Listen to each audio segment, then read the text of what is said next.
चालतं की जवळ आलो भावा आणि माझं 30K फॉलोअर्स कम्प्लीट झाल्यात. आता ह्यो नुसतं योगायोग नव्हता भावना, आपल्या भावाची त्याच्या मागे लई मोठी मेहनत आहे बरं का. आणि आपल्याला भेटायसाठी भाव आपला कुशेऱ्यावरून खास इचलकरंजीला झालेला नुसताच आला नव्हता, तर येता येता भावाने की नाही आपल्या जरा कमी टरकभर खायला घेऊन आलता. त्यात घरात आलेल्या आपल्या भावाचं 30,000 फॉलोअर्स कम्प्लीट झाल्याबद्दल की भावानं आपल्याला लाईव्ह केला होता. भावाच्या डोळ्यातली खुशी बघून आपल्याला बी जाम आनंद झाला बरं का. लवकरच 50K फॉलोअर्स उद्यात म्हटलो, जरा कमी आम्ही अर्धा तास मस्तपैकी निवांत गप्पा मारत बसलो.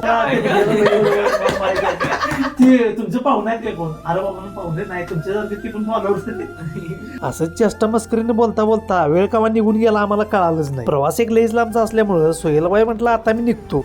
काळजी घे बाबा, पोचल्यावर फोन कर. फोन कर पोचल्यावर.